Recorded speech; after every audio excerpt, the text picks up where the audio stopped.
আমার স্নেহের দশম শ্রেণীর ছাত্র ও ছাত্রীরা, তোমাদের জন্য আজকে আমি একটি গুরুত্বপূর্ণ ভিডিও উপস্থাপন করব, যেখানে থাকবে তোমাদের সেকেন্ড ইউনিট টেস্টের জন্য নাটক থেকে কিছু সাজেস্টিভ প্রশ্ন, যেগুলি তোমাদের পরীক্ষায় আসার খুবই সম্ভাবনা রয়েছে। তাই সেই সম্ভাব্য প্রশ্নগুলো তোমাদের সামনে উপস্থাপন করব। অবশ্যই তোমরা মনোযোগ দিয়ে শুনবে আর শেয়ারের মধ্য দিয়ে বন্ধুদের শুনতে সাহায্য করে দেবে। শুরু করছি আমি। বাংলার মান, বাংলার মর্যাদা, বাংলার স্বাধীনতা রক্ষার প্রয়াসে আপনারা আপনাদের শক্তি দিয়ে, বুদ্ধি দিয়ে সর্বরকমে আমাকে সাহায্য করুন। সিরাজ কাদের কাছে এই সাহায্যের আবেদন জানিয়েছেন, কেন তিনি এই সাহায্যের প্রত্যাশী হয়েছেন, অথবা আপনাদের কাছে এই ভিক্ষা যে আমাকে শুধু আশ্বাস দিন, কাদের কাছে বক্তা ভিক্ষা চান, তিনি কি প্রত্যাশা করেন। এই মুহূর্তে তুমি আমার দরবার ত্যাগ করো। বক্তা কাকে দরবার ত্যাগ করতে বলেছেন, তাকে দরবার ত্যাগ করতে বলার কারণ কি? আজ বিচারের দিন নয়, সৌহার্দ্য স্থাপনের দিন। কে কার উদ্দেশ্যে এই উক্তি করেছেন, বক্তার এরূপ মন্তব্যের কারণ কি? বাংলার ভাগ্যাকাশে আজ দুর্যোগের ঘন ঘটা, তার শ্যামল প্রান্তরে আজ রক্তের আলপনা। বক্তাকে কোন দুর্যোগের কথা বলেছেন, দুর্যোগের পরিচয় দাও। ওকে ওর প্রাসাদে পাঠিয়ে দিন জাহাপানা, ওর সঙ্গে থাকতে আমার ভয় হয়।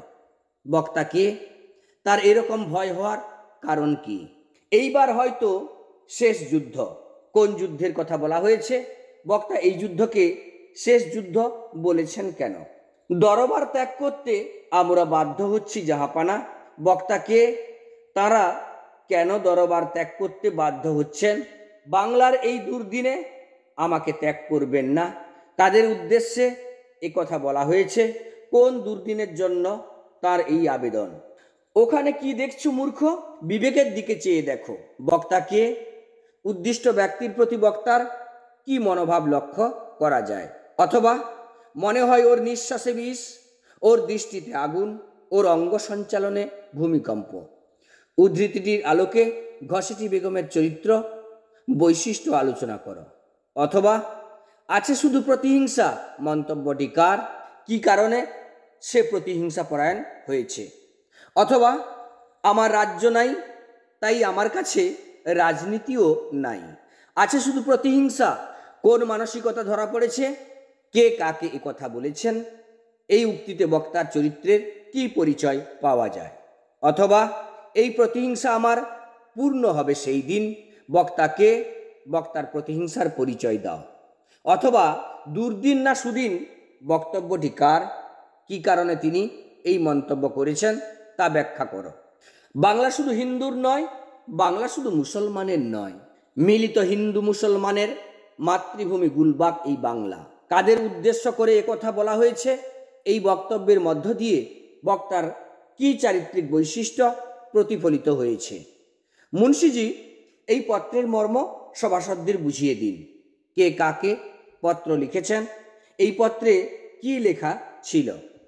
কিন্তু ভদ্রতার অযোগ্য তোমরা, কাকে উদ্দেশ্য করে কথাটি বলা হয়েছে, এ কথা বলার কারণ কি? জাতির সৌভাগ্য সূর্য আজ অস্তাচলগামী। কোন জাতির কথা উদ্ধৃতাংশে বলা হয়েছে? তার সৌভাগ্য সূর্য অস্তাচলগামী কেন? সিরাজদৌল্লা নাট্যাংশ অবলম্বনে সিরাজদৌল্লার চারিত্রিক বৈশিষ্ট্য আলোচনা করো। আমরা নবাবের নিমক বৃথাই খাই না, একথা তাদের মনে রাখা উচিত।